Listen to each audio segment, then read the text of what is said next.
Então, queremos saudar a todos e todas por esse evento, um evento comemorativo dos 100 anos de morte do grande sociólogo Max Weber, um nome que é marcante na teoria sociológica, na política, na filosofia, que contribuiu nos mais diferentes aspectos do ponto de vista da metodologia, que trabalhou a temática da religião como um aspecto central da sua obra. Eu estou com uma publicação aqui no momento dos 200 anos, dos 100 anos de nascimento, e é na 4ª edição comemorativa de sua obra, já incluindo pós-morte, mas incluindo o que não estava exposto nas primeiras obras, nessa publicação da editora, Fundamentos Econômicos, da Espanha. E estamos hoje para comemorarmos aqui, falarmos e marcarmos esses 100 anos de uma morte precoce, ainda muito novo, com muita coisa a contribuir, de Weber, principalmente procurando analisar, refletir o papel da religião na sua obra, que é uma questão central. E, principalmente, o 5º capítulo, que nessa obra pós-morte dele, de Economia e Sociedade, e depois gera alguns volumes próprios, Sociologia da Comunidade Religiosa, ou da Sociologia da Religião, onde ele aborda questões centrais. Nós começaremos, então, nós estamos aqui hoje com o professor André Aguete, da Universidade Federal do Ceará, e que muito honra também o Programa de Políticas Públicas, que, por sua presença constante, por sua participação, colaboração, agora mesmo ministrando um curso sobre Weber, o professor Emanuel Freitas da Silva, que é também professor do Programa de Políticas Públicas, e 2 professores que também engrandecem essa apresentação de hoje. O professor Hermano Machado, que é professor nosso da Universidade Estadual, do Programa de Políticas Públicas e da Universidade Federal do Rio Grande do Norte, e o professor Orivaldo Lopes Júnior. Então, nós começaríamos com o professor André fazendo exatamente sua reflexão, seus comentários a respeito. O seu microfone está aberto, pode falar, professor Aguete. Bom, então, uma boa tarde para todos. Agradeço o convite que me foi feito para conversar com vocês sobre Max Weber. Eu vou abordar o tema da religião a partir da cultura do homem moderno. Em 15 minutos não há muito tempo, mas pelo menos eu vou tentar dar uma linha geral do raciocínio de Max Weber para chegar à influência da religião na formação do capitalismo e o que ocorre, segundo ele, após o capitalismo. Quer dizer, após o nascimento do capitalismo e sua consolidação, o que ocorre no âmbito da religião. Bom, primeiro, eu queria, para situar a ideia de cultura do homem moderno, queria dizer que o pensador Max Weber pode ser considerado como o último dos modernos e o primeiro dos pós-modernos, no sentido que ele ainda mantém ligações com o iluminismo, mas já pronuncia, em muitos aspectos, a sociologia e o pensamento pós-moderno.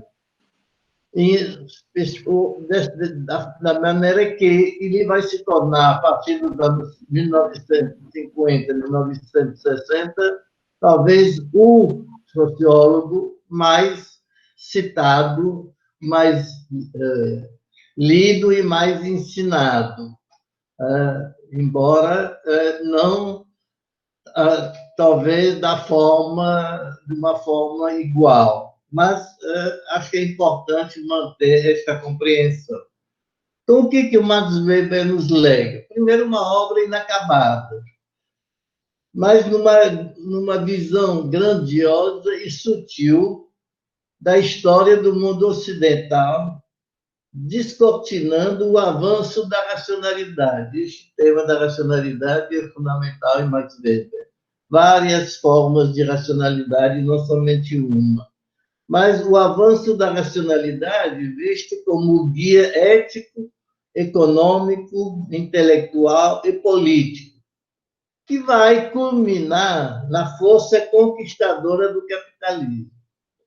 Na realidade, o interesse de Max Weber é o interesse do Durkheim, é o interesse de Karl Marx, que é a formação do capitalismo. Quer dizer, estes pensadores, com toda a razão, percebem que nasceu, no século XIX, uma potência econômica, um sistema econômico que vai arrastar tudo no seu caminho. E, portanto, eles querem estudar este capitalismo. Esta força conquistadora, segundo Max Weber, revela múltiplas e interconecta as facetas do caminhar da humanidade na história. Eu gosto do Max Weber porque ele ensina a pensar e, no meu caso, ensina a viver melhor.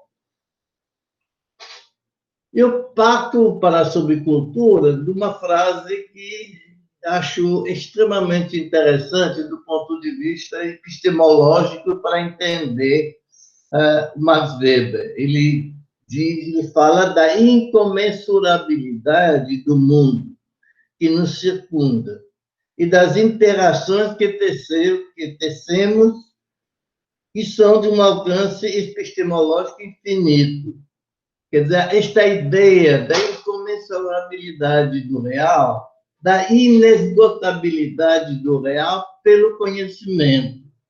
Isso vai dar margem, dar abertura para um pensamento multicausal, um pensamento histórico, sutil, para ver, e a certeza de que não há última palavra no conhecimento.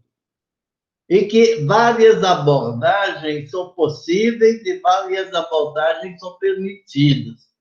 Daí a importância, para quem conhece um pouco Weber, da ideia do ideal tipo. É o ideal tipo que vai permitir uma determinada abordagem, uma determinada compreensão, que vai ser, e não pode ser de outra forma, um determinado conhecimento da realidade, que pode ter outras formas de conhecimento, outras abordagens que também são possíveis e até desejáveis. Então, esta ideia da incomensurabilidade do real, meu ver, ela levou Edgar Morin, por exemplo, a falar da complexidade do real, a falar que o real a realidade é tecida junto, como Edgar Morin fala. Então, não há possibilidade de pegar um pedaço e aí, com esse pedaço, explicar o resto, porque tudo, se você puxar um fio, tudo bem. Tudo está interligado. E tem esta frase, este título, que eu gosto muito, do Albert Elias, né? O Weber não tem a sociedade de um lado e os indivíduos do outro lado. Você tem realmente a sociedade dos indivíduos. Quer dizer, não, a sociedade está nos indivíduos. Os indivíduos que criam a sociedade e que a recriam constantemente. E vale dizer esta frase que eu acho muito bonita. A cultura é, do ponto de vista do homem, um fragmento finito. Daí a possibilidade de várias e múltiplas culturas, todas sendo um fragmento finito, que é extraído da infinidade, incomensurabilidade, da infinidade do curso do mundo. Que este curso de mundo que é privado de significado. O mundo não tem significado. Quem dá significado é a ação social dos homens juntos. Então, é privado de significado o fragmento ao qual foram conferidos sentido e significado. Portanto, o homem é um ser cultural que confere sentido a determinadas realidades e a possibilidade de conferir vários sentidos, evidentemente, vai ter determinadas consequências, e uma delas vai ser o conflito. O conflito sendo uma realidade fundamental a nosso mundo.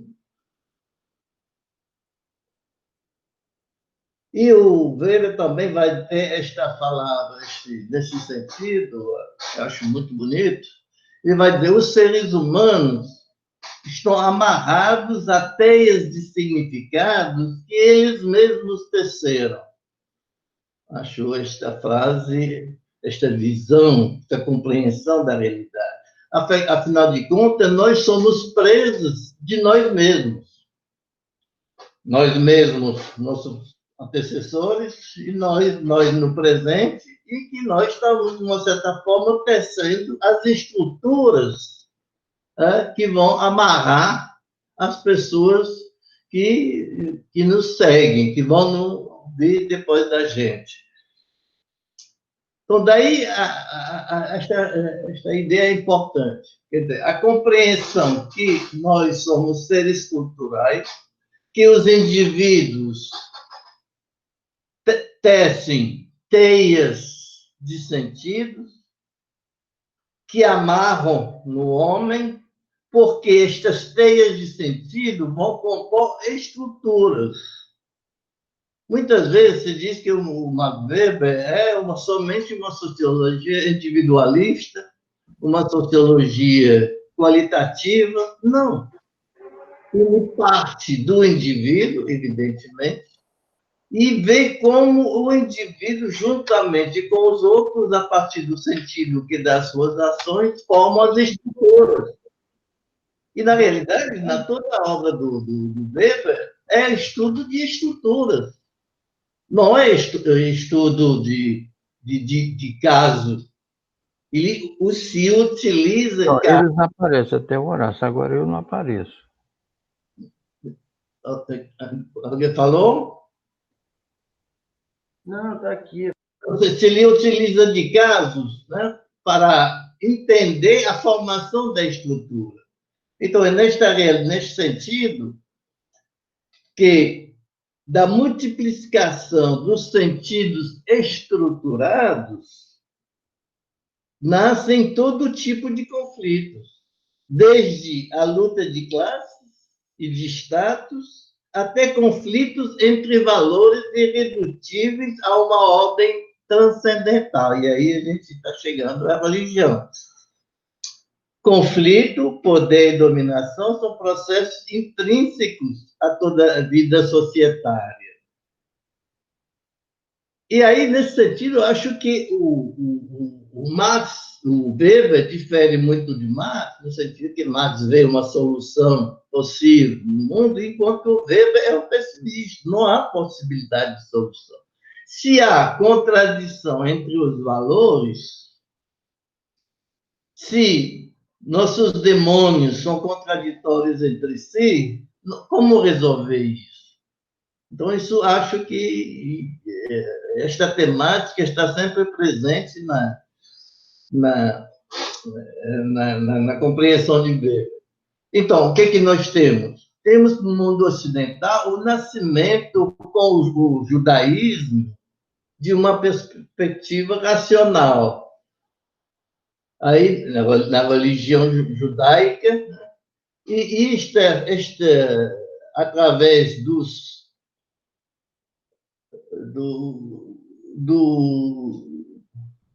como é?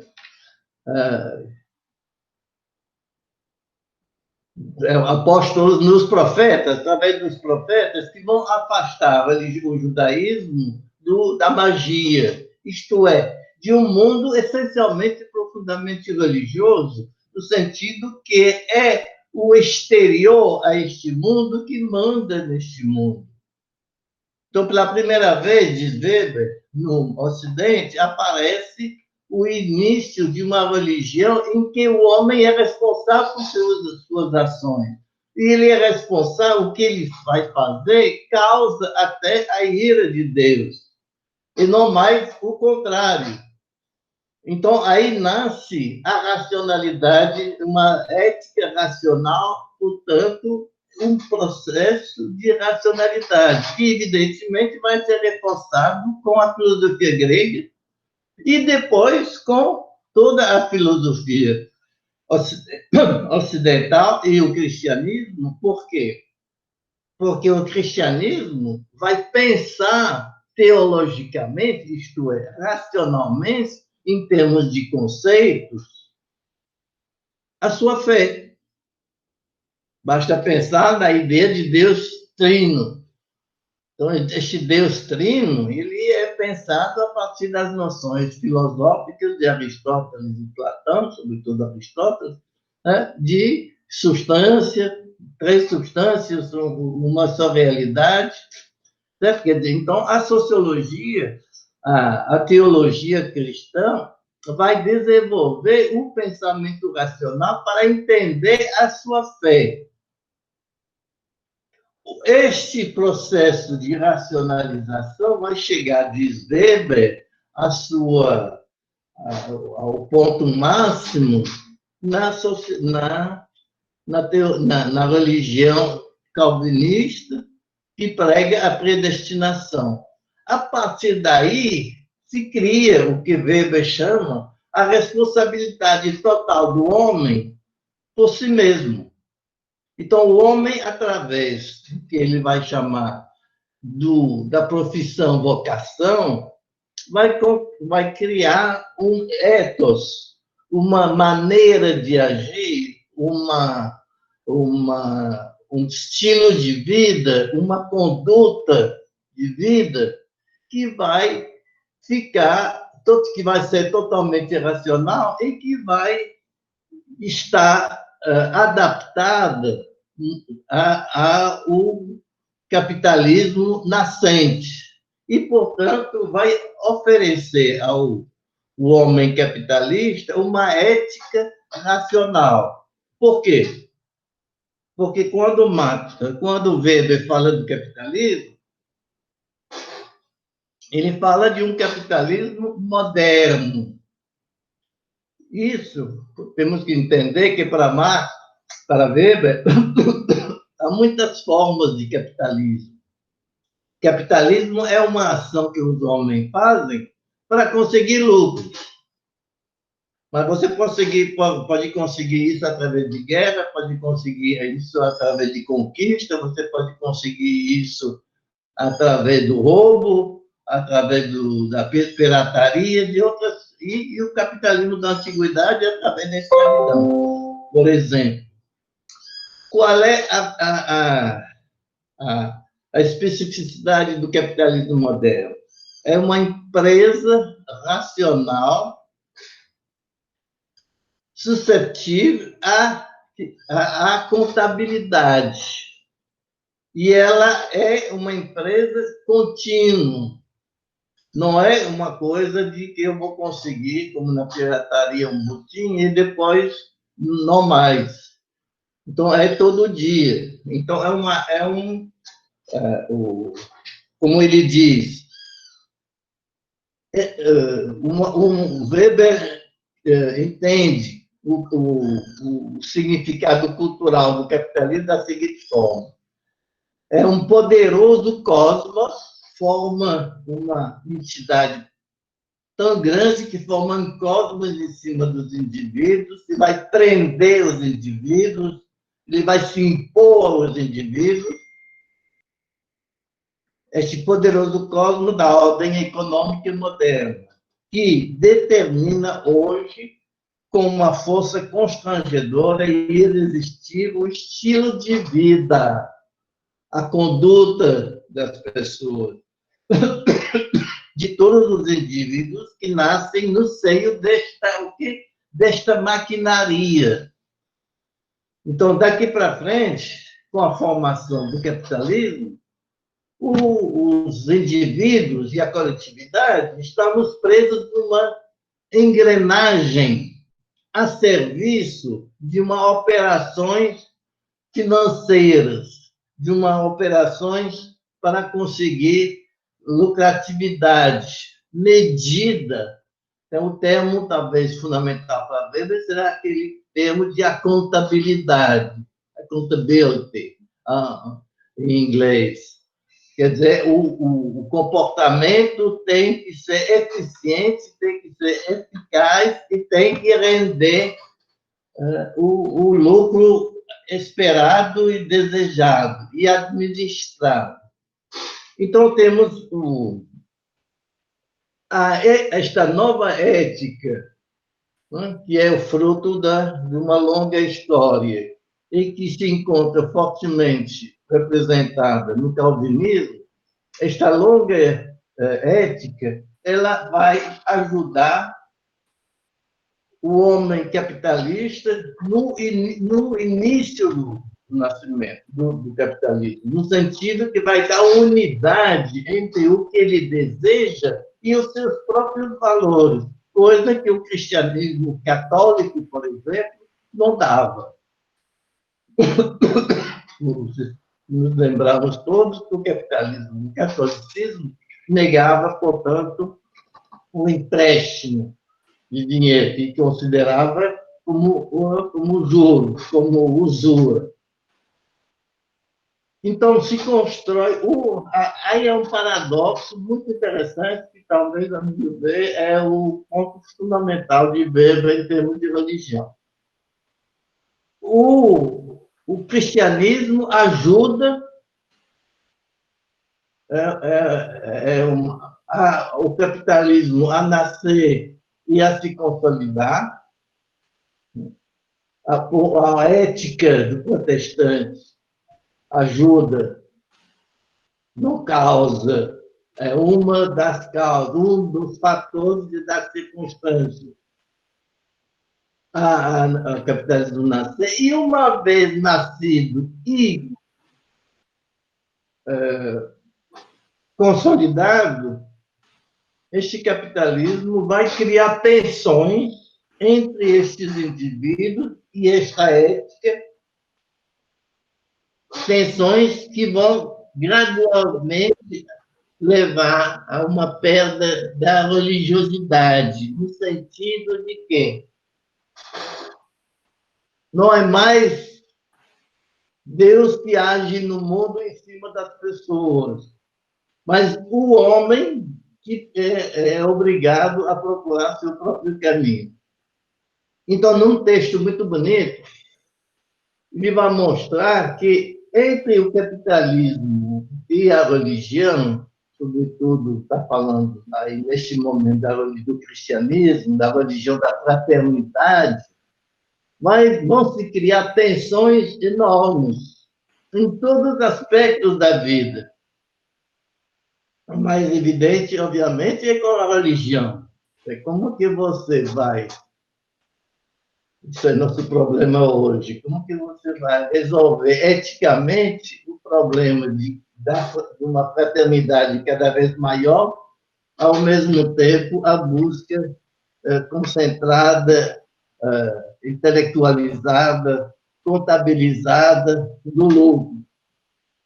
Mas não só em termos éticos.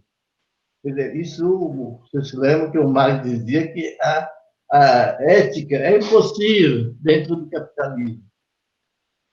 O comportamento ético. Weber é um pouco disso aqui. Só que Weber diz, bom, a gente não pode sair disso, não. Então, temos que nos comportar da maneira mais ética possível. E estou terminando.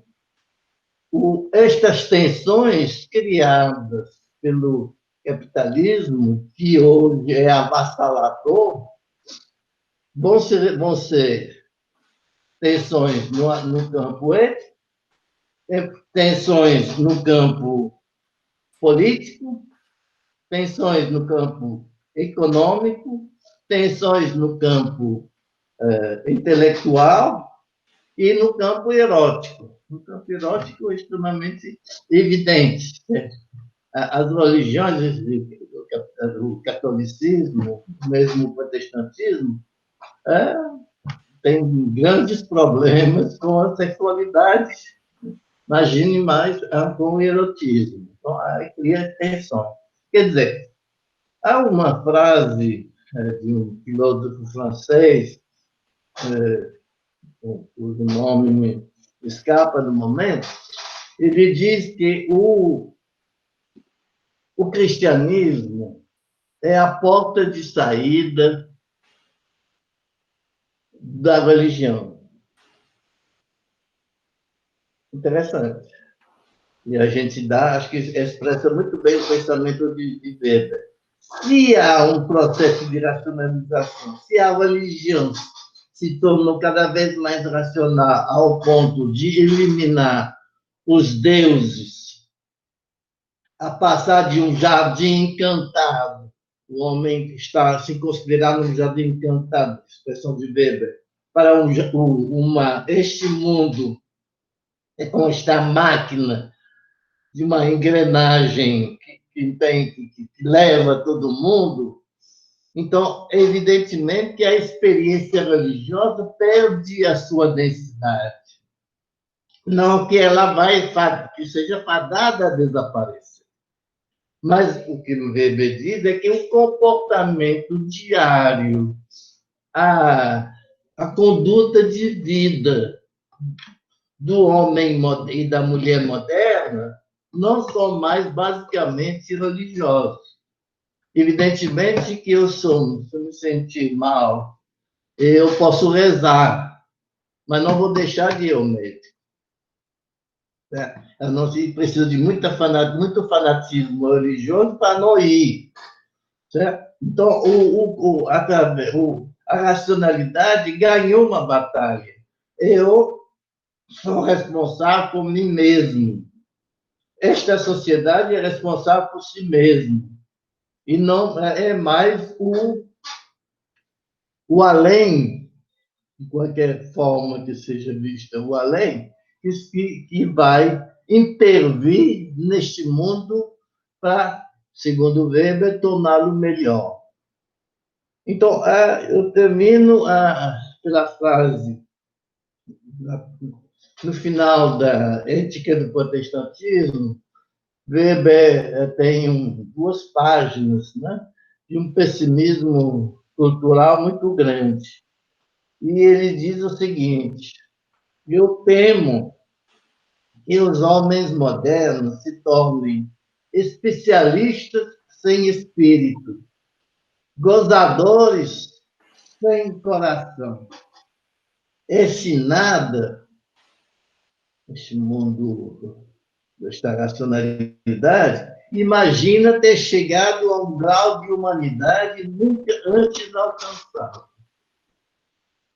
Quer dizer, em palavras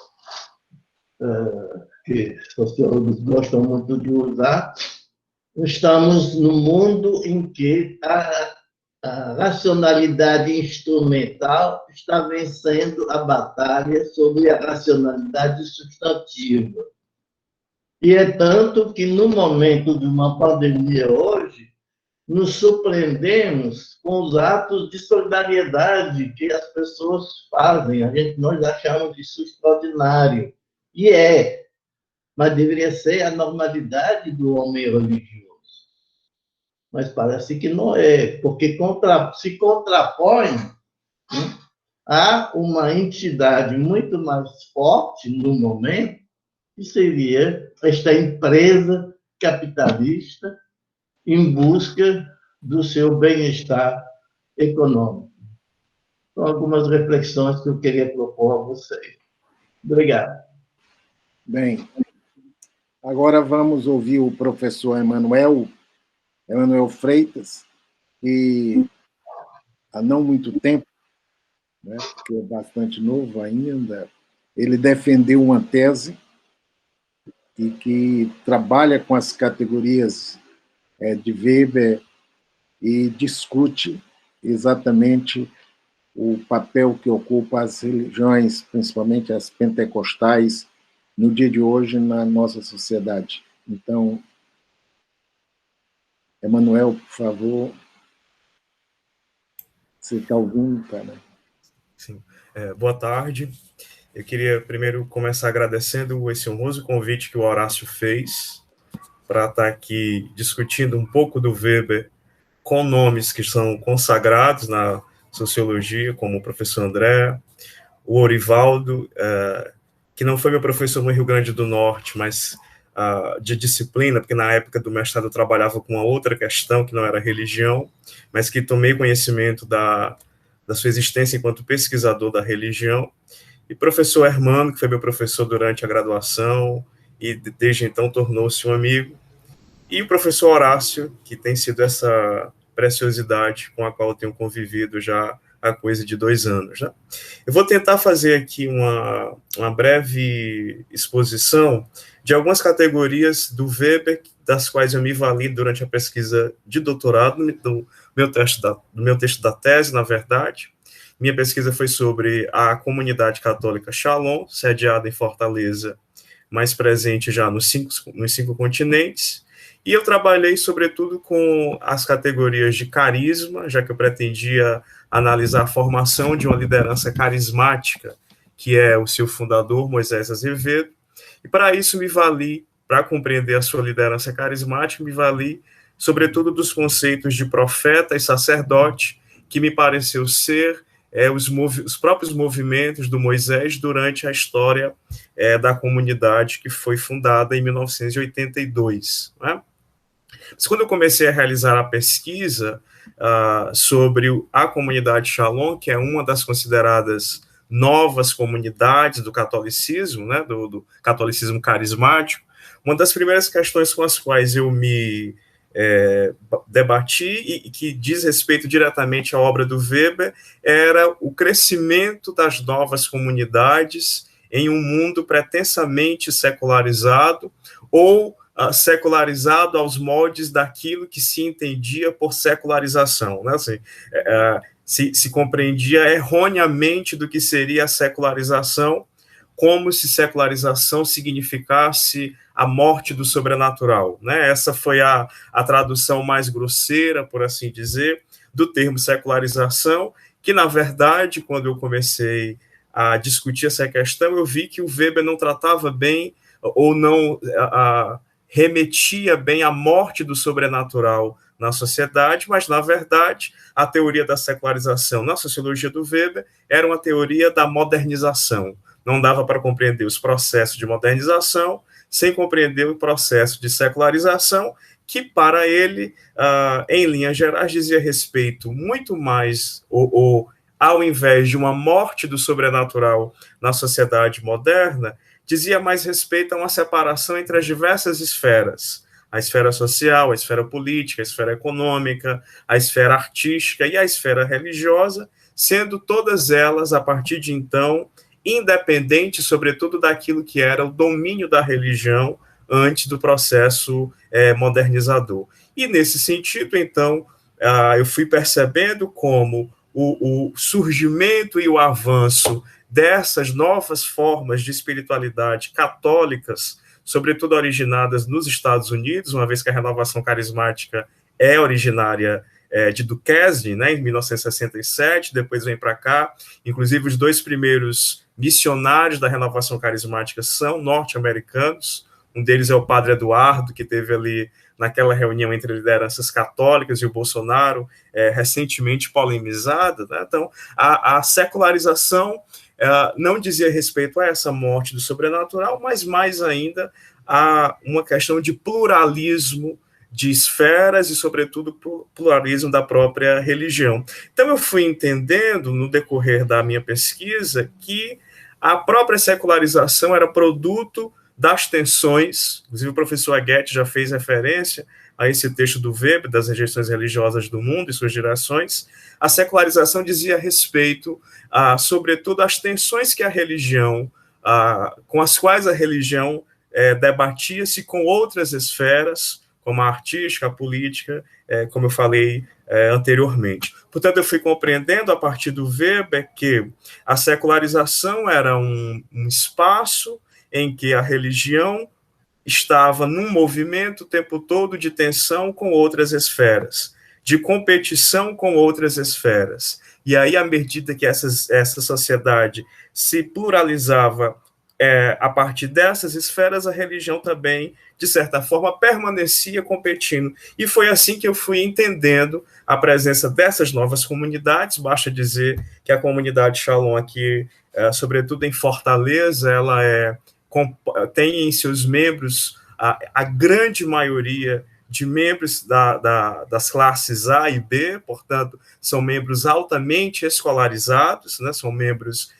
de alta escolaridade, e isso não se contrapunha ao mesmo tempo, uma sociedade, indivíduos modernizados e indivíduos profundamente religiosos e que seguiam uma liderança que se apresentava como carismática, né? Então, eu fui afunilando a minha pesquisa e cheguei até essa figura, que é o Moisés Azevedo, e que, à medida em que eu ia frequentando a comunidade, lendo os escritos da comunidade, entrevistando seus membros, eu ia percebendo ali no Moisés de Azevedo aquilo que o Weber definia como líder carismático, né? O que, pelo menos, em algum momento da história da comunidade, exerceu aquele papel que o Weber atribui ao líder carismático. Mas, de início, né, a própria escolha por pesquisar um grupo da renovação carismática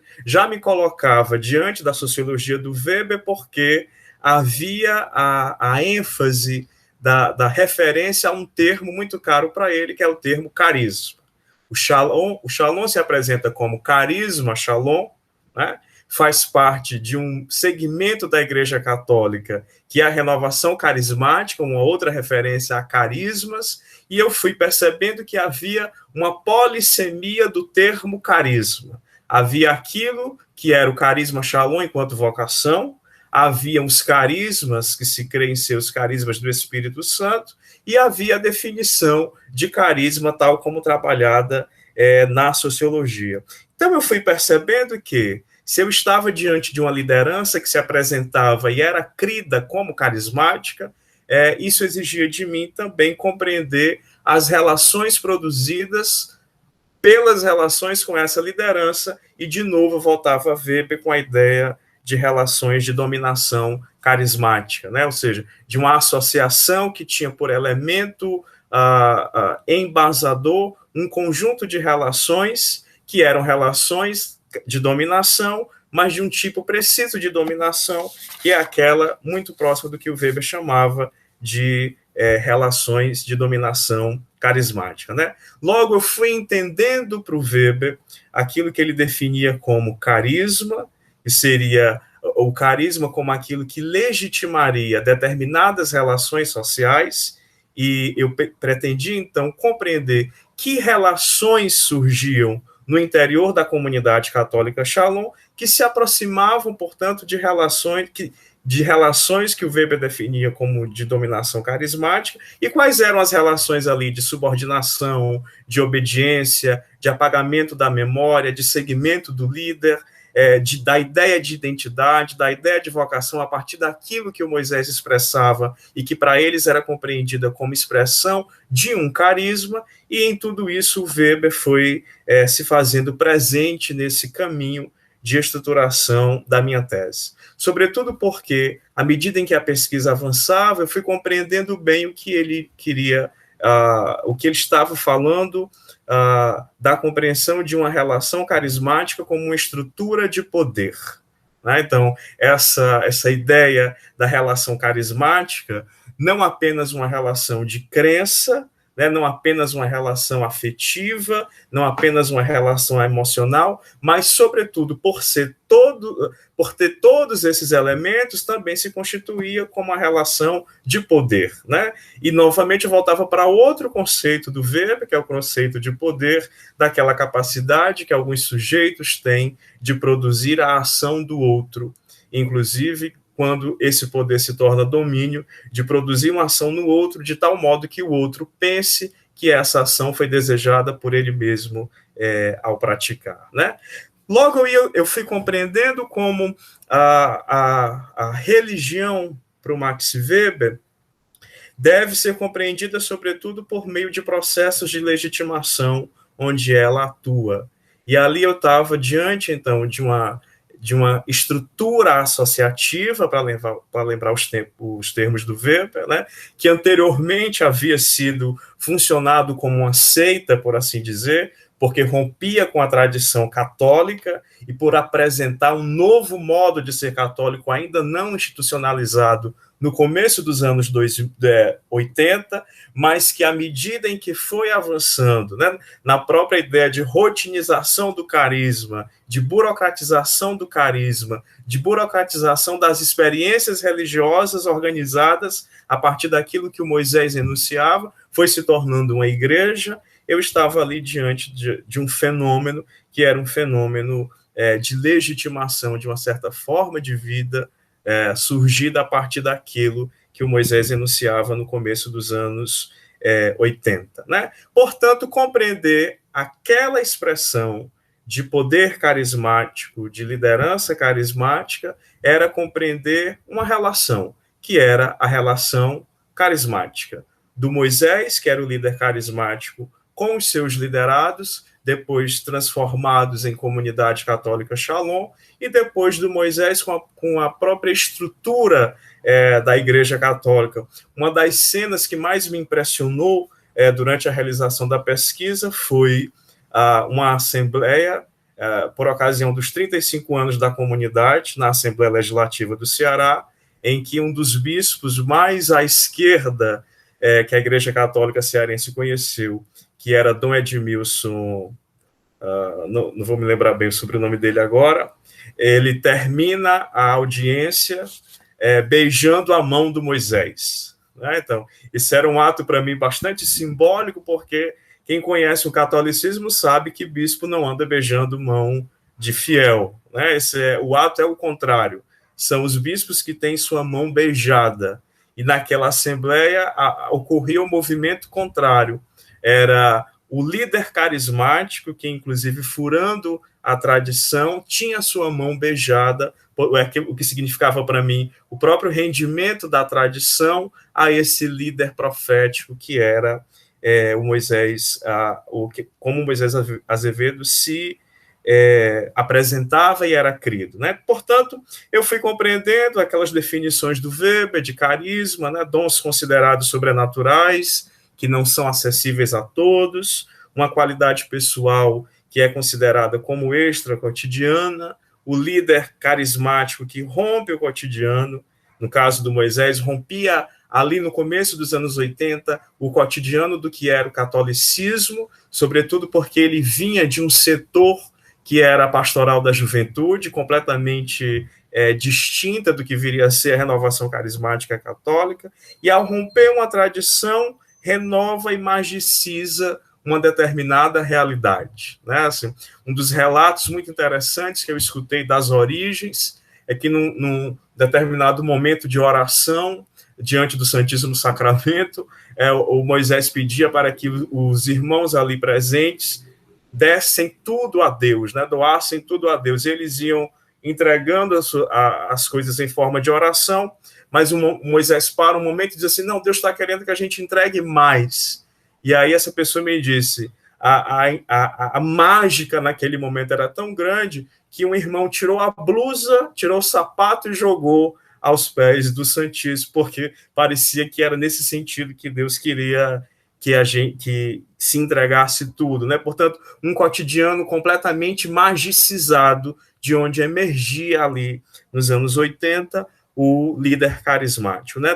Aquele que, como diz o Weber, aponta para o que não está, nunca foi visto, né? Aponta para a novidade e que cria uma história, como ele vai mesmo definir o carisma como o motor da história, né? A esse elemento em que ele lembra, define o carisma como sendo o motor da história, o extra-cotidiano, o revolucionário, o líder carismático como aquele que cria. Então eu fui percebendo, eu estava ali diante de uma coletividade chamada Comunidade Católica Shalom, que era criada a partir de uma crença de que esse líder portava uma qualidade excepcional, e essa qualidade fazia dele o fundador de uma nova associação, de uma nova estrutura dentro da Igreja Católica, que era a Comunidade Católica Shalom.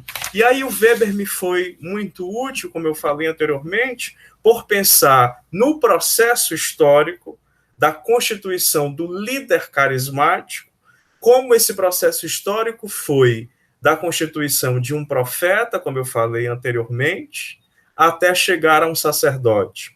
Portanto, de alguém que no começo dos movimentos da comunidade aparecia como líder de uma seita, não no sentido pejorativo que o termo tem, mas no próprio sentido que o Weber dá esse termo, e depois se torna o fundador de uma igreja, né, de uma associação mais perene, que cotidianamente administra a graça carismática, por assim dizer, que é o momento em que a própria comunidade se torna uma associação privada de fiéis. Portanto, eu fui percebendo as várias facetas do líder carismático a partir do Weber, que iam do mago, do profeta, do carisma de função, do anúncio de uma novidade, que era uma nova comunidade, uma nova forma de ser igreja, que vinha de uma tradição católica que precisava ser renovada, que precisava ser abandonada para que outra surgisse, e daí surge, então, a figura do fundador,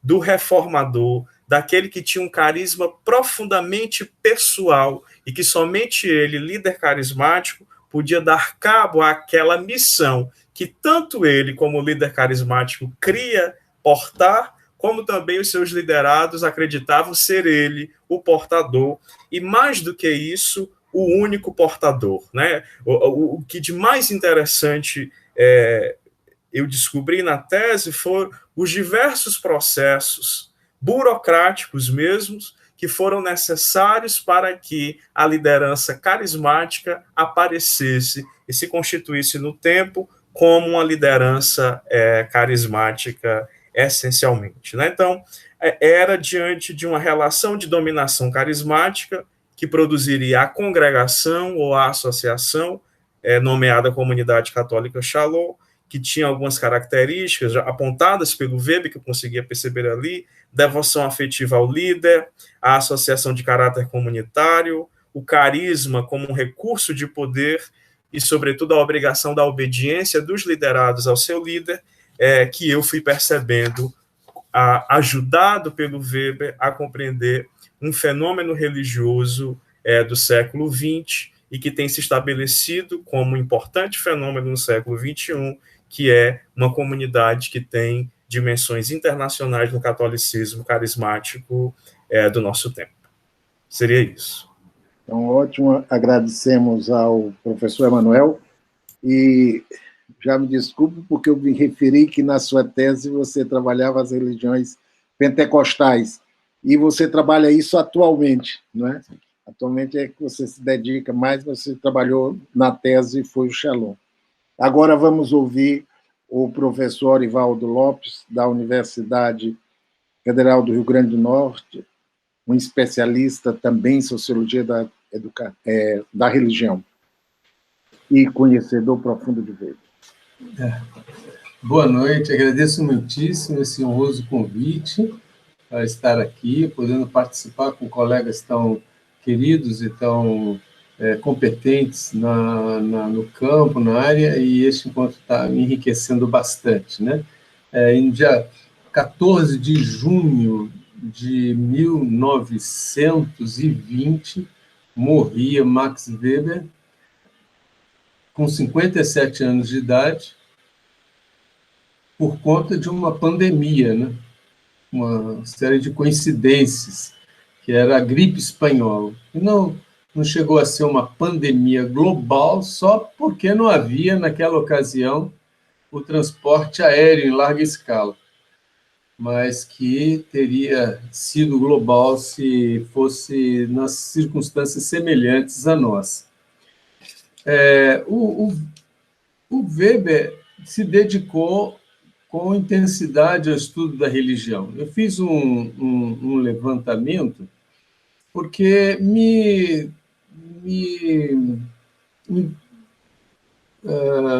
deixava curioso essa associação que era feita de Weber a um processo um tanto quanto evolucionista ou desenvolvimentista da religião, que passaria de uma religião mágica, evoluiria ou chegaria a uma religião carismática e desembocaria numa religião racionalizada ou burocratizada. Mas quando a gente vai ver a sociologia da religião em Weber, a obra dele, essa ideia de um projeto iluminista de desvanecimento da religião não batia muito. Então eu fui lá para ver o que tinha. E, de fato, a obra de Weber sobre religião é bastante significativa. Em alemão, a obra dele chega a 1.600 páginas. Eu estive fazendo um cálculo, assim, diante da obra completa dele, que já foi publicada, uma obra completa que só falta agora a publicação das aulas e das cartas, que são milhares e milhares, e esse projeto provavelmente ainda vai caminhar ainda aí pela frente, mas dentre a obra mais teórica, publicada pelo Weber, a obra, o tema da religião ocupa cerca de 10 a 15%. É difícil de saber exatamente, porque, como não está tudo publicado, a gente não tem muita ideia. Mas vamos dizer, 12 a 15% de toda a sua obra voltada para a religião. Atualmente, nós, no Brasil, temos, eu diria, por volta de 70% da obra sobre religião de Weber em português, coisa que há 20 anos atrás não passava de 30%. Então, nós tivemos um avanço bastante grande e isso é bastante interessante, né? Eu não vou me deter nos detalhes dessa história, dessa obra gigantesca, porque ela vai se estendendo ao longo de sua vida. Entretanto, ele só começa a abordar o tema da religião depois de sua crise emocional que ele teve após a morte de seu pai em 1894, se não me engano. Ele, na verdade, 1897. O pai foi visitar em Heidelberg, eles tinham incompatibilidades políticas muito grandes, ele também não gostava da atitude racionalista do pai e entanto, misântropa que, vamos dizer assim, capturou os recursos de herança da sua mãe, do mãe de Weber, para a construção de uma casa gigantesca, e essa sensação que ele tinha com relação ao pai estourou nesse ano e ele disse para a mãe que ele e a esposa Mariane receberiam-na bem ali em Heidelberg, mas que não queria a presença do pai. Contradizendo a isso, o pai apareceu, né, lá na casa dele e o Weber se recusa a recebê-lo, pede para ele ir embora, e poucos meses depois o pai vem a falecer. Ele vai ao enterro do pai, normalmente, mas no ano seguinte, exatamente no dia 1º de junho, quando seria o aniversário do pai, ele inicia uma crise de depressão profunda, que vem a ficar internado durante quase 3 anos, e quando ele sai dessa crise em 2002, 2003, ele inicia uma pesquisa sobre a religião, e em 2004 ele lança o livro, em forma de artigo, A Ética Protestante e o Espírito do Capitalismo. Então, essa situação conturbada dele, a mãe era uma religiosa bastante piedosa, né, na linha do pietismo luterano, o pai era avesso à religião, e ele tinha o mesmo nome do pai, uma coisa interessante também, e ele, já em 1893, manifesta alguma coisa com relação a isso, através de um texto que ele escreve, em que ele diz assim, que os nossos pais nos legaram o que ele chamava de uma casa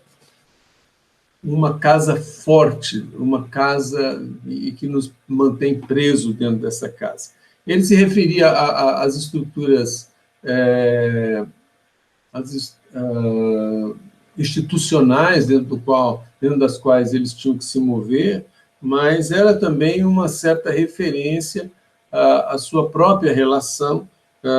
E essa frase, Ein festes Haus, faz uma conexão com Ein feste Burg, que é um hino, vamos dizer assim, um hino oficial do luteranismo, escrito por Martinho Lutero em 1529. E essa conexão assim com o protestantismo, então, parece que vem à tona, e ele faz esse trabalho, essa escrita sobre o protestantismo, uma espécie de ajuste de contas que ele estava querendo fazer com a sua história, com a sua própria vida, e aí ele precisava elaborar isso, e ele vai trabalhando nisso ao longo do restante de sua vida. Paralelamente a isso, ele também vai encontrando uma nova forma de expressão sexual. Ele começa a ler os trabalhos os livros de Freud, escritos até então, e ele participa de movimentos em que questionava-se o moralismo, o rigorismo sexual que se impunha à população. Bem, essa condição, vamos dizer assim, biográfica, ajuda a entender um pouco a obra dele com relação à religião. É interessante que ele vai passar do Festeshaus, ou seja, da casa dura, da casa forte, em que a instituição oprime as pessoas, e aí, inclusive, a instituição religiosa, e vai concluir a sua obra mais conhecida, que é a Ética Protestante e o Espírito do Capitalismo, com essa frase que já foi citada aqui hoje, né, muito pertinentemente pelo professor Ragueto, e eu aqui vou citar com um trecho um pouquinho, pegando um pouquinho antes. Ele diz assim: ninguém sabe ainda quem no futuro vai viver sob essa crosta. Essa palavra crosta, às vezes é traduzido como couraça de ferro. É uma couraça de ferro que oprime. E se ao cabo desse desenvolvimento monstruoso, hão de surgir profetas inteiramente novos, ou um vigoroso renascer de velhas ideias, antigos ideais, ou se nenhuma coisa nem outra. O que vai restar não será uma petrificação chinesa, ou uma mecanização, arrematada com uma espécie convulsiva de autossuficiência. Então, para os últimos homens desse desenvolvimento cultural, e aqui eu cito novamente o que já foi citado hoje, bem poderiam tornar-se verdade as palavras: especialistas sem espíritos, sensualistas ou gozadores sem coração. Esse nada ou essas nulidades que imaginam ter chegado a um grau de humanidade nunca antes alcançado. Parece aqui haver uma certa ideia de que, por mais que o ser humano consiga sair dessa casa forte da instituição, ele porta consigo mesmo, de maneira portátil, né? Ele porta consigo mesmo, essa couraça ou essa crosta de ferro que vai, na ordem, no âmbito subjetivo, mantê-lo oprimido. E, então, ele, podíamos dizer assim, que ele acrescentou à odiada Festeshaus do seu pai a jaula de ferro, que era a religiosidade ascética, a irracionalista da mãe. Uma grande prisão da qual é impossível escapar. Mas ele não desiste, ele busca formas disso e ele vai encontrar no erotismo uma outra forma de escape dessa jaula de ferro, e ele vai, a partir daí, colocar-se como um crítico da religião racionalizada, de uma religião fechada, de uma religião submetida a uma racionalidade econômica e que arrancaria dos seres humanos toda essa pujança, essa força que marcou a religião no seu início. De modo que, mais do que dizer que o Weber está fazendo, na sua obra sobre religião, uma pura análise sociológica no que a Constituição era ou tem sido, ele fazia, junto disso, uma crítica a essa racionalização, a esse fechamento, a essa transformação da religião em códigos fechados que levariam, em última análise, à perda da própria intensidade religiosa.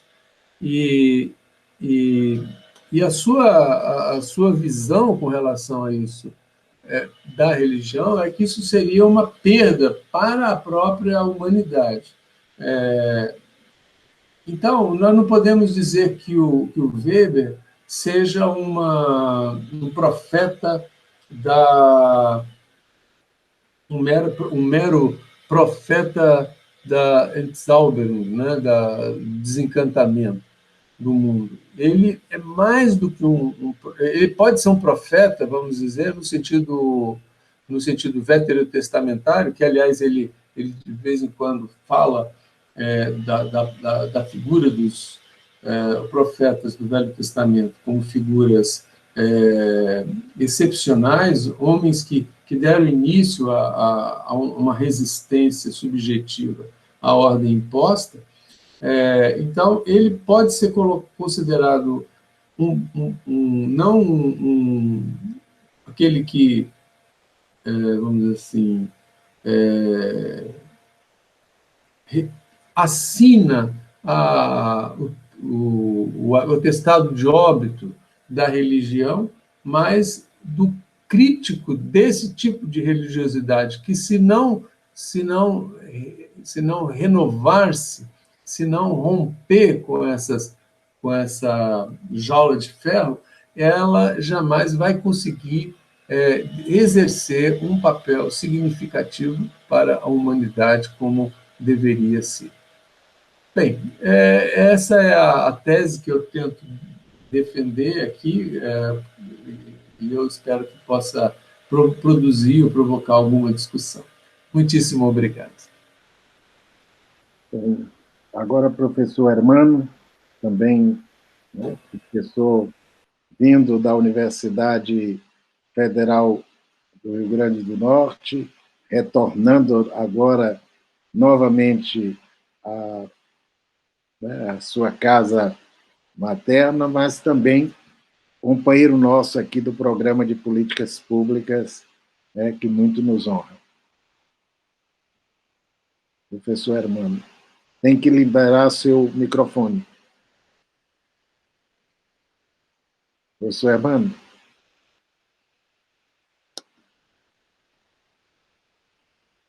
Tem que liberar o microfone, professor.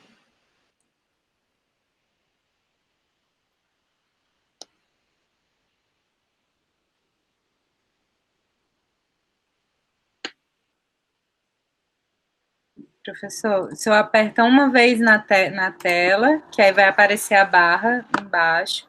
Liberou já. Já liberou. O meu analfabetismo de computador, internet e coisas parecidas. Bom, inicialmente eu queria agradecer ao Horácio pelo convite para participar dessa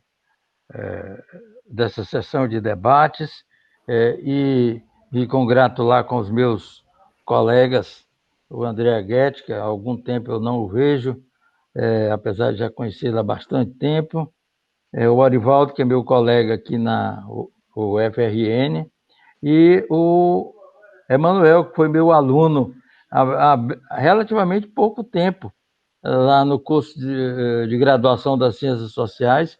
Foi um aluno muito dedicado e muito instigante. Ele inventava uns cursos e eu era meio que parceiro dele nessas loucuras, né? Demos um curso sobre religião em Fortaleza, que a gente levantou todos os tipos de religiosidade que existiam em Fortaleza, inclusive umas extremamente escondidas. Tinha uma igreja ou uma capela que tem lá num bairro que o sacerdote era defensor do meio ambiente, e aí a igreja era praticamente dentro de um parque e tal, não sei mais o quê.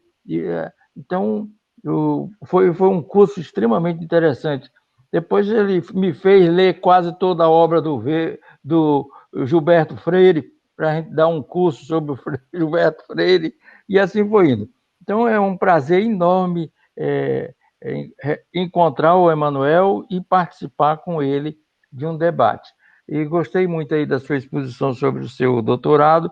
Eu espero que você mande para o meu e-mail a cópia para eu poder ler, né? E fazer aquelas leituras que você sabe que eu gosto de fazer, leitura rigorosa, né? Bom, dito isso, eu vou tentar colocar aqui algumas questões. Como o Orivaldo já falou, de 1897 a 1904, o Weber mergulha numa crise profunda de depressão, né, que o Orivaldo já falou, já deu as circunstâncias, mas quando chega em 1904, ocorre uma espécie de renascimento dele. Ele publica vários artigos que ainda hoje em dia são importantíssimos para a sociologia, como objetividade nas ciências sociais, a crítica ao Keynes e ao historicismo econômico dos historicistas econômicos da Alemanha. A primeira parte da Ética Protestante e o Espírito do Capitalismo, e, por instigação de um amigo, ele vai aos Estados Unidos participar da Feira Internacional de St. Louis. E lá ele apresenta um trabalho. Então, foi uma espécie de renascimento. Ele quebrou, digamos assim, o seu estado de torpor, né, da depressão. A viagem dele aos Estados Unidos, né, dessas viagens, como a gente faz hoje em dia, de uma semana, vai numa semana, volta na outra. Ele passou 3 meses nos Estados Unidos e teve contato com e viajou bastante pelos Estados Unidos e teve contato com muitos intelectuais americanos. Na volta dele dos Estados Unidos, a Marianne Weber, que era sua esposa, relata que ele se impressionou muito, e isso em alguns textos a gente percebe, ou confirma o que ela diz, que ele se impressionou muito com 2 coisas do cotidiano da sociedade americana. Primeiro é a presença, né, enorme da religião na vida comum, tanto do indivíduo americano como das comunidades americanas. Ele se impressiona demais que toda a comunidade, né, basicamente gira em torno da capela, né?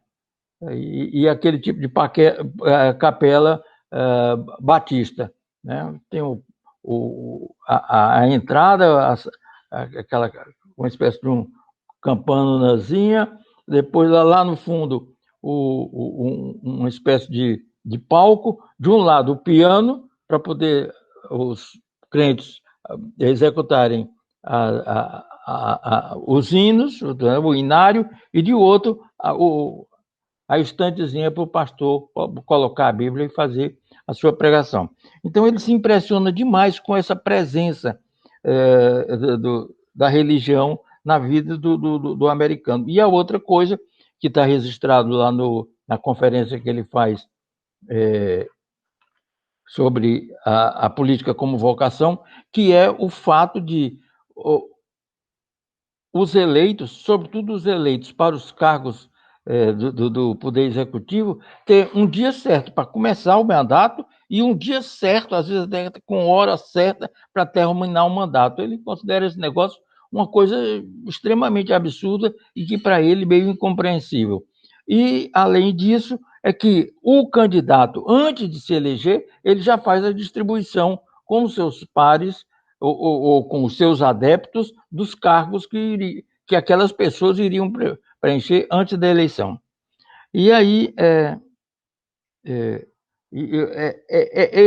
essa viagem dele aos Estados Unidos e, digamos, a retomada de uma atividade intelectual mais intensa, né, vai se intensificando, e aí a Marianne Weber, na biografia, diz que a partir de 1910, o Weber modifica bastante a percepção dele de religião. E eu agora, para essa intervenção, eu fui reler alguns textos. Nos textos mais antigos, os títulos primários, a concepção de Weber, né, era uma concepção da religião como magia. E o sacerdote era profeta. O profeta da Boa Nova, alguma coisa nova que deveria renascer, resistir, etc. Ou então era o contrário, era o presságio de alguma coisa que ia danificar, fazia a comunidade sofrer, né, os castigos divinos. Então, bom, essa é a primeira concepção de Weber. Lendo agora a Ética Econômica das Religiões Mundiais, né, eu retomei uma leitura que já tinha feito há muito tempo, inclusive eu tenho impressão que lá nos cursos que eu dei lá na UES, a gente discutiu, que é um texto do Weber que está naqueles ensaios de sociologia, com um título horrível, né, fruto do esforço do Parsons de divulgar a teoria do Weber nos Estados Unidos, que ele traduz como a psicologia social das religiões mundiais, que não tem nada de psicologia, né? Como o Weber coloca, né, que, sobretudo, imaginando a posição do crente, como o Nietzsche coloca, como um ressentido, né? Então, e aí o Weber diz que isso pode levar a um processo psicológico e tal, não sei o que, e algumas outras referências muito rápidas que o Weber faz à psicologia, o Parsons não tem dúvida, está com um título que não diz absolutamente nada do que o Weber está tratando, que é, a meu ver, que hoje está na introdução, aparece como introdução à ética das religiões, a ética econômica das religiões mundiais, né? Que nessa introdução, né, o que me chama a atenção é que é uma mudança de posição do Weber com relação à religião. Ao invés da religião ser uma forma de magia e o sacerdote um mistagogo ou um profeta, né, a preocupação dele não é com ele, não é essa. A preocupação dele é que, e a percepção dele, estudando as várias manifestações religiosas, é que a religião ela se constitui também numa forma de racionalização da vida cotidiana. E que só a religião era capaz de fazer essa racionalização. Nem é pela atividade intelectual, né? Nem é a ciência tentando desvendar o mundo, né? Nem pela economia, sobretudo na economia capitalista, em que a concorrência é algo fundamental e o êxito da concorrência é o esteio da sobrevivência do capitalista, ele vai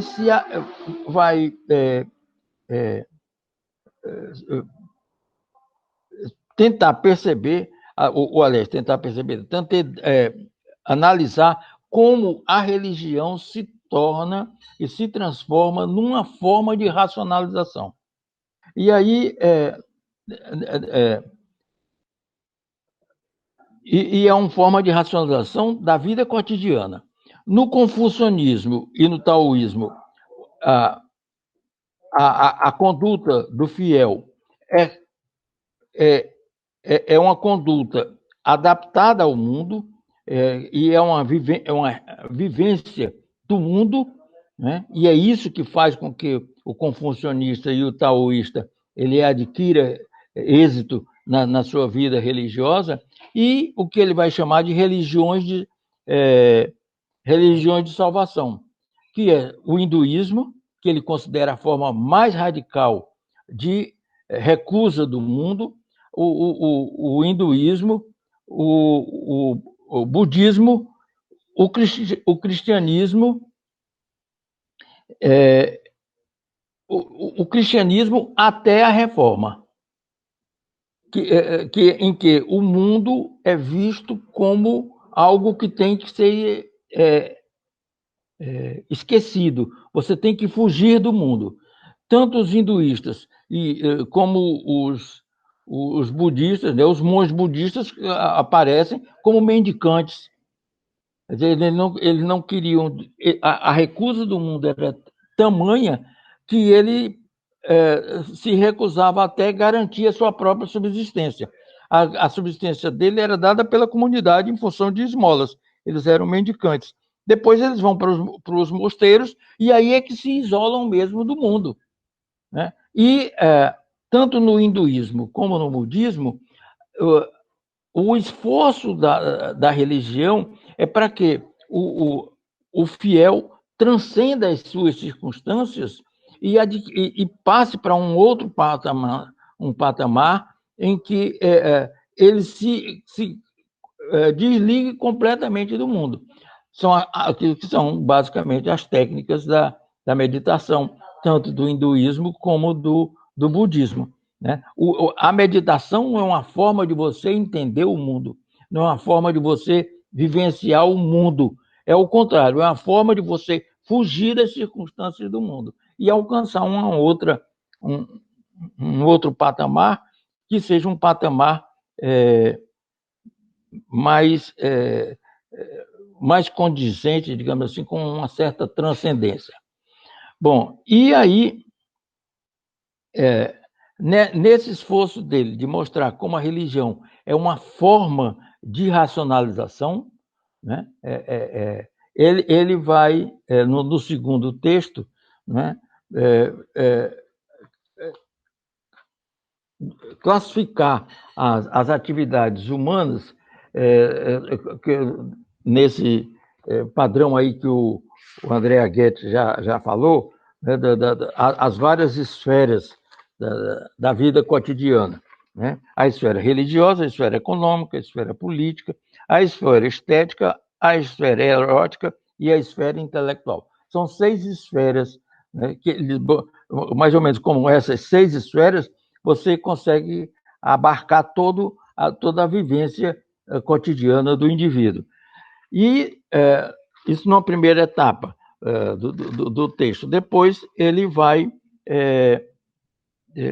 mostrar o conflito entre essas várias esferas e a religião. E ele vai fazer isso, pegando a religião como sendo o central, exatamente porque a religião, para ele, àquele momento, pelo menos está sendo essa a minha interpretação, de que àquele momento a religião passa a ser uma forma de racionalização da vida cotidiana, né? Claro que isso tem uma influência enorme, né, das pesquisas que ele faz sobre a ética protestante. E eu sou tendente a desconfiar de que, apesar de não ficar muito explícito, o que chama a atenção do Weber é o conceito calvinista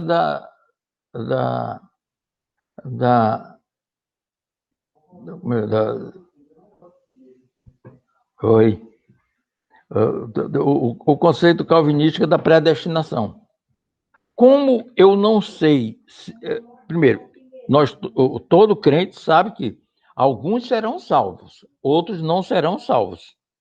Como é que eu vou saber se eu estou ou não no caminho da salvação? Eu não sei se eu vou ser salvo, só vou saber depois da morte.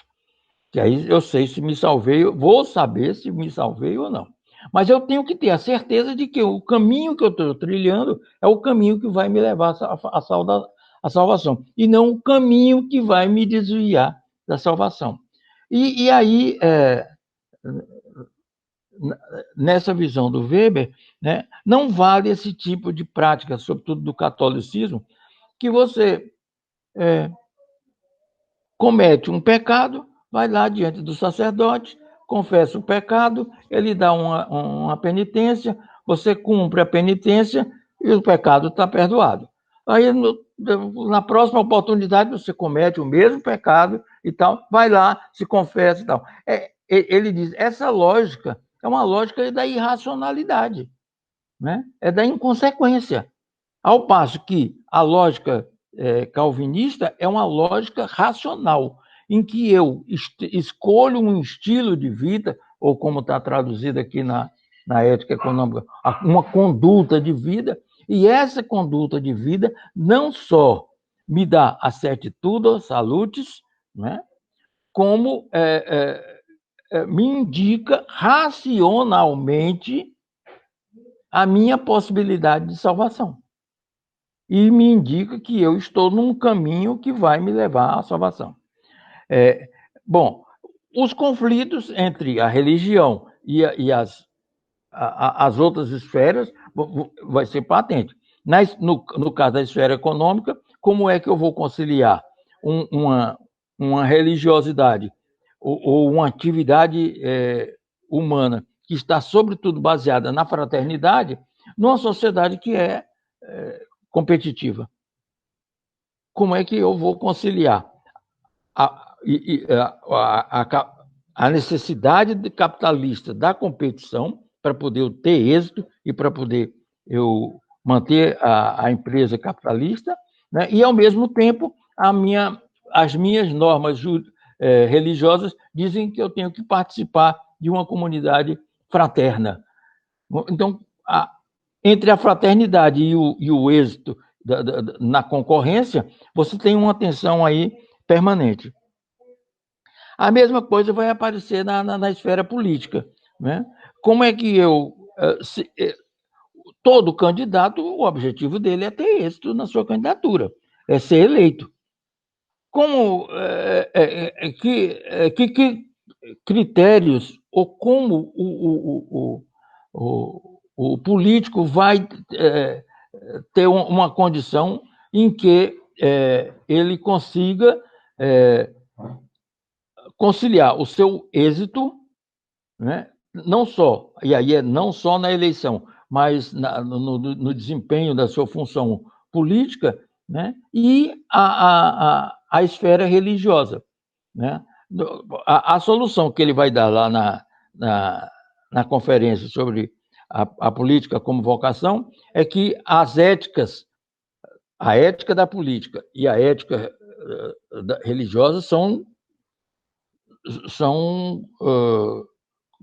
conflitantes.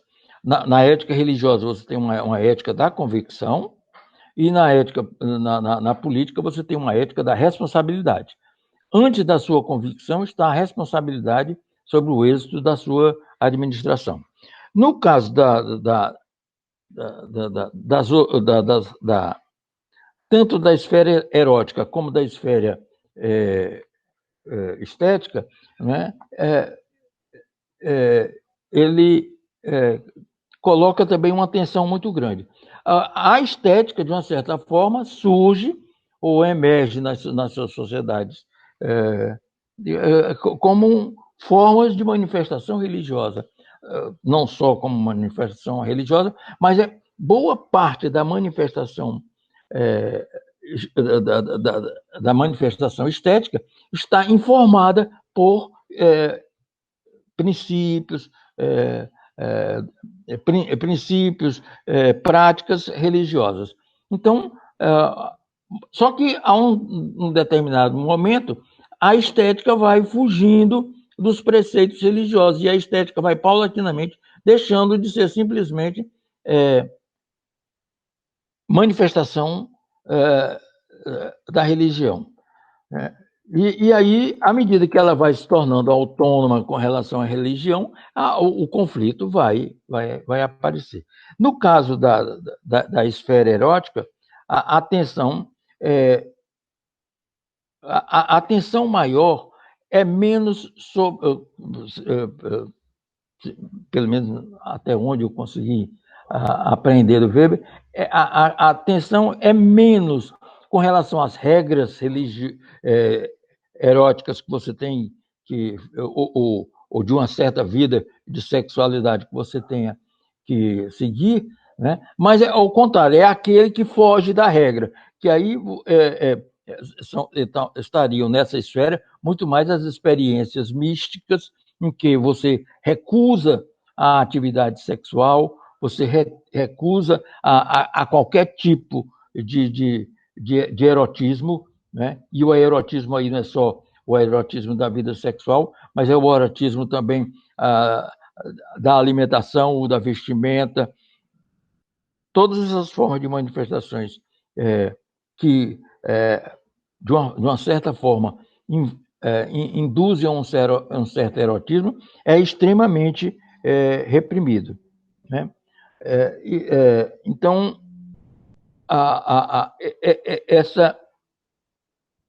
essa sublimação que alguns indivíduos fazem da vida erótica ou do erotismo de um modo geral, né? A maneira de vestir, tanto dos monges budistas como dos monges católicos, né? É uma vestimenta que não induz a nenhum tipo de manifestação erótica.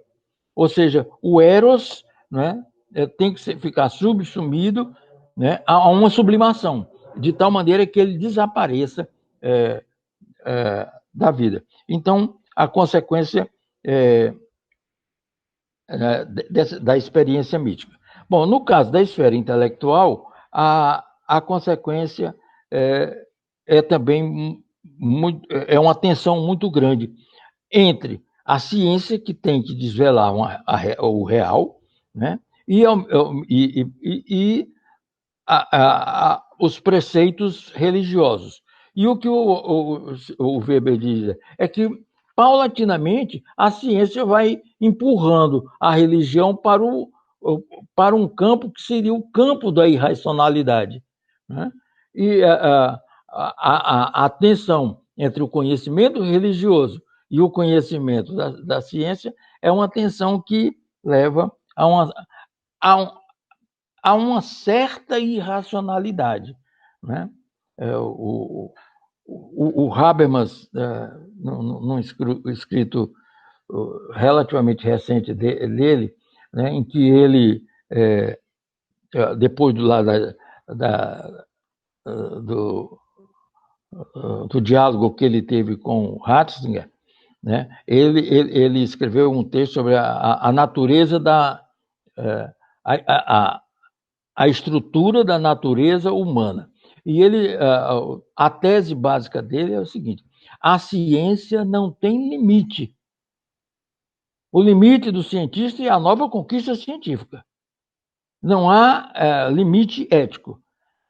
E nem na prática da ciência, nem na consequência da prática científica, que seria a tecnologia. E ele diz, na esfera humana só tem uma condição de você estabelecer limites à ciência. É a religião. A religião é quem tem não só legitimidade, como tem instrumentos que façam com que você limite o desbravar da ciência. Ele dá muito como exemplo a questão das experiências genéticas, né? Como é que você, do ponto de vista ético-moral, você não tem o direito de escolher a cor dos olhos do seu filho ou o tipo de cabelo, porque ao longo da vida dele, ele pode não gostar desta sua opção. Né? E aí? Mas foi quem tomou. Então, há uma enorme invasão de um certo tipo de ciência à liberdade do indivíduo antes mesmo do indivíduo nascer. Antes dele nascer, ele já está tolhido em certos aspectos da sua vida. Ele cita bem a cor do olho e o tipo de cabelo. Né? Quem foi que disse que todas as pessoas vão gostar de ter olhos azuis? Só que se eu decido geneticamente que a criança vai nascer com o olho azul, tecnicamente isso é possível, né? Pelo desenvolvimento da genética, né? Então, eu opto por isso. Só que a criança que nascer de olho azul, ela não gostar da cor dos olhos dela, ela não tem como voltar atrás. E ela tem os olhos azuis, não porque a natureza assim o quis, mas porque alguém decidiu por ela que ela deveria ter olho azul, ou cabelo encaracolado, ou cabelo liso, etc. Então, a esfera intelectual também é uma esfera de tensão permanente entre a religião e a ciência. Bom, então, eu já estou encerrando. A minha intervenção aqui era no sentido de tentar mostrar, pode ser que eu digamos, a minha interpretação do Weber esteja sendo otimista demais. Mas lendo a ética econômica das religiões mundiais, né, a minha tendência é dizer que o que o Weber queria era comprovar como a religião é uma das esferas da racionalidade humana, e não simplesmente uma concepção mágica da realidade. Obrigado aí a todos.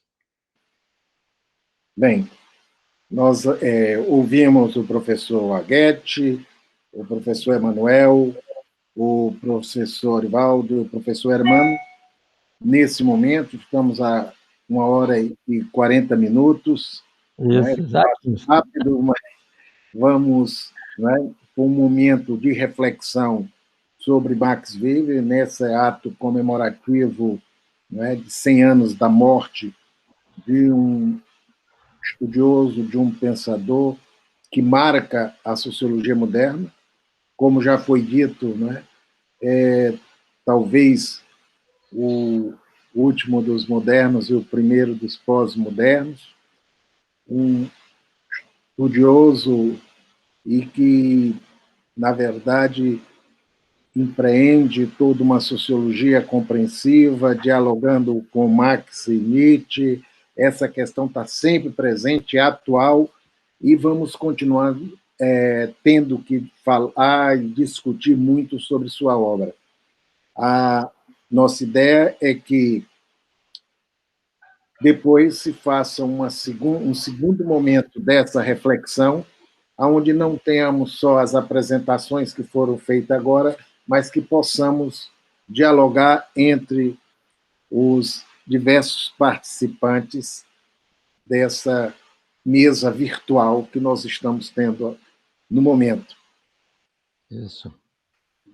Rapidamente abriríamos para que, né, os diversos participantes pudessem finalizar de uma forma sucinta, não é? Por conta do tempo que nós já temos e da utilização que possamos ter com esse trabalho que, inclusive, vai ser apresentado na sua integridade, sem corte, sem edição. Então, professor Aguete, abrindo o microfone. Isso. Gostei muito das exposições, cada qual uma perspectiva diferente.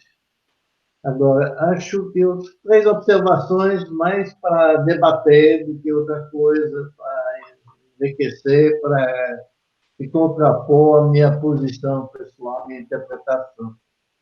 O primeiro, por ordem de apresentação, Emanuel, acho bem interessante as suas colocações, porque você fala de uma empresa católica, né?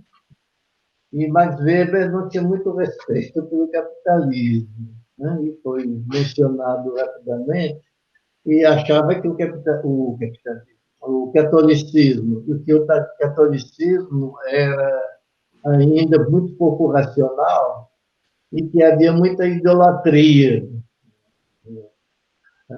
no catolicismo, né? E, sobretudo, os sacramentos, né? O sacramento da Eucaristia, da transubstanciação, que é uma coisa para ele idolátrica, e você tem a confissão, que também foi como foi mencionado, acho que pelo Hermano, né? A confissão é totalmente mágica e não evidentemente racional.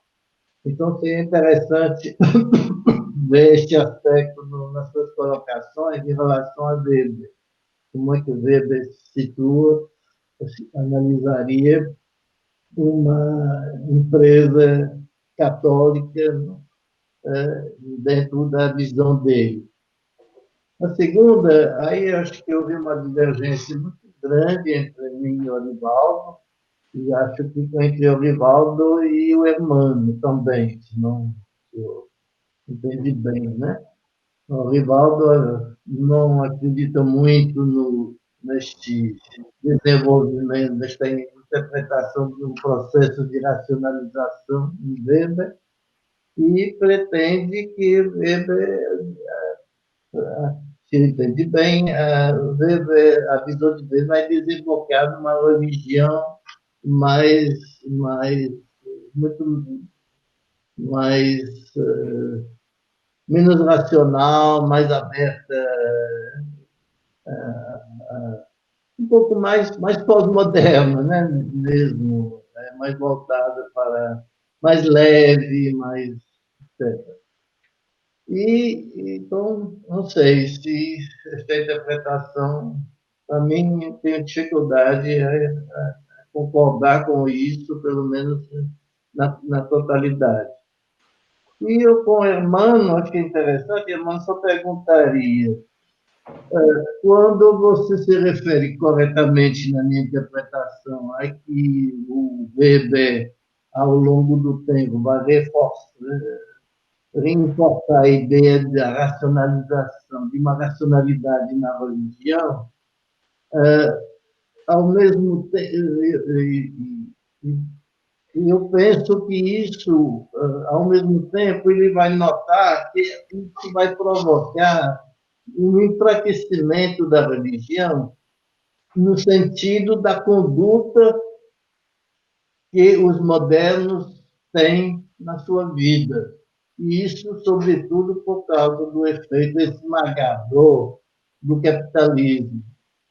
Como eu tentei colocar, se o capitalismo, se a racionalidade religiosa foi necessária para o nascimento do capitalismo, necessária, uma das variáveis, não nenhum determinismo nisso, depois do capitalismo vai criar obstáculos ao desenvolvimento da religião. Então, um conflito muito grande aí.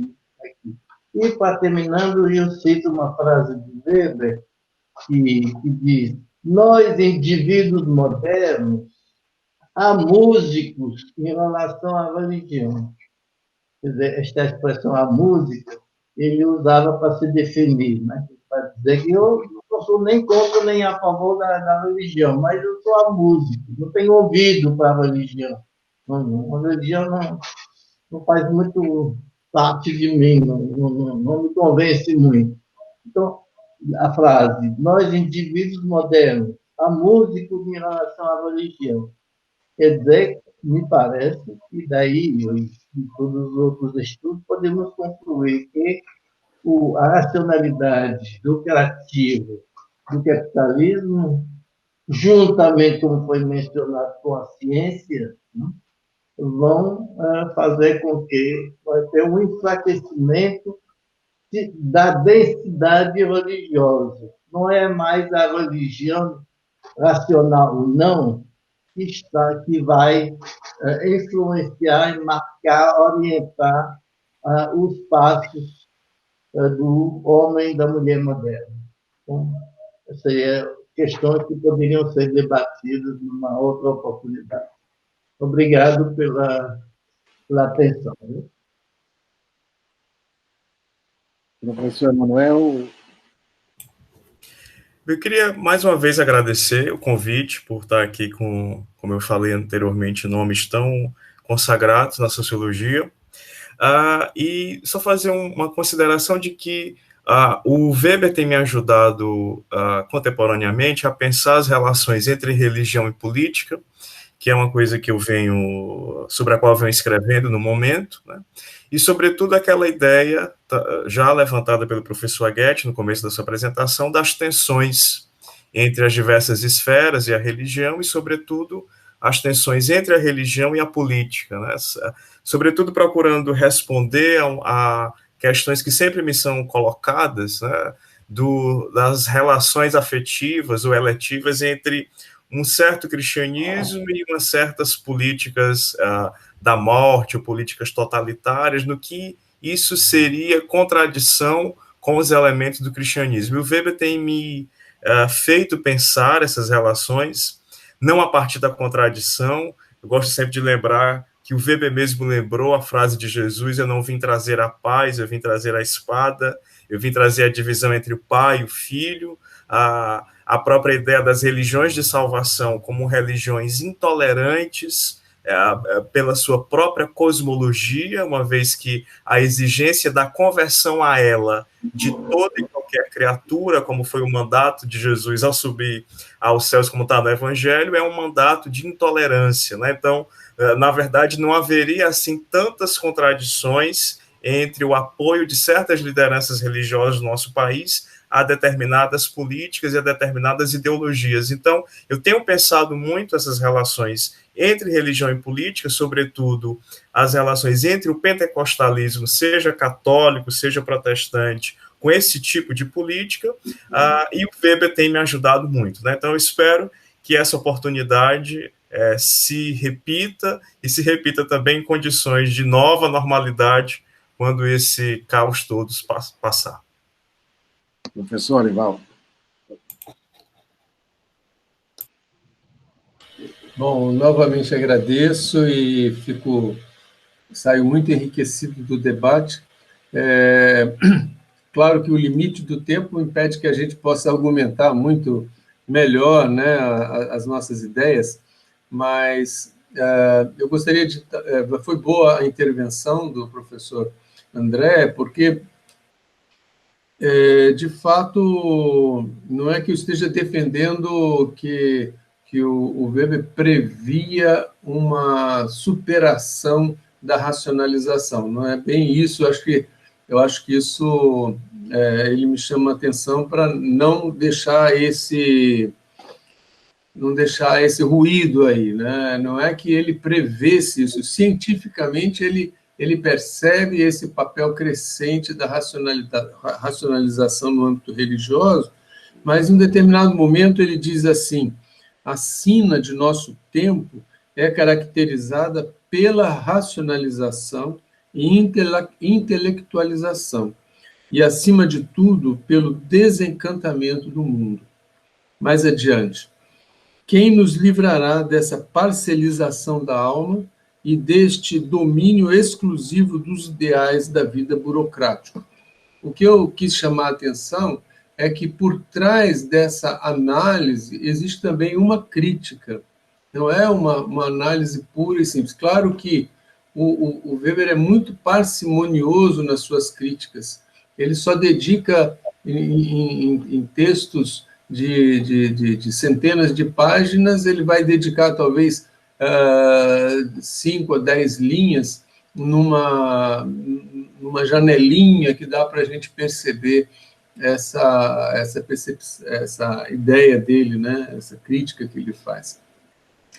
Então, com isso, a gente percebe que a visão do Weber não é uma visão reducionista da religião. Pelo contrário, ele vai sempre dizer que a religião existe um jardim do encantamento, um jardim da magia, que nunca é totalmente devassado pelo homem secular. E esse jardim preservado aí pela espada do anjo, vai ser sempre essa fonte aí de encantamento que resistiria na humanidade. Eu penso que a gente pode tirar essa leitura do Weber, que eu reconheço, é uma leitura muito pouco convencional, mas que enriquece grandemente, na minha percepção, a contribuição de Weber aos estudos da religião. Muito obrigado. Professor Armando? Bom, eu realmente agradecer ao Horácio o convite, parabenizá-lo, que é uma forma de nós homenagearmos o Weber, né, no seu centenário de morte. Pena que tem sido atrapalhada aí pela pandemia, né? A gente não pode... o ideal era que a gente tivesse todos no mesmo local e pudéssemos como é que se diz, interagir com o outro e tal. Bom, e sobretudo com pessoas, com ouvintes, etc. Eu não tive assim nenhuma observação a fazer das exposições dos colegas. Eu só queria, quase que digamos, um registro meio folclórico, já que o Emanuel pesquisou o Shalom, e o Shalom, ele fez questão de enfatizar, o Shalom em Fortaleza é um tipo de manifestação religiosa voltada para a classe alta, classe A e classe B, né? Eu queria só registrar. Quando eu fui, uma das coisas que me chamou a Fortaleza, me chamou a atenção, quando eu voltei a Fortaleza para morar lá durante quase 10 anos, era um certo tipo de igreja, né, de templo, né, em que só era frequentado por pessoas ricas. E que as pessoas pobres eram quase que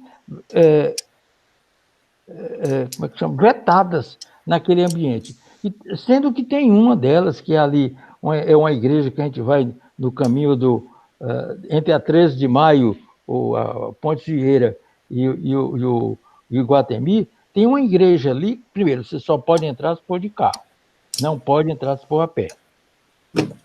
Só pode entrar se você for convidado.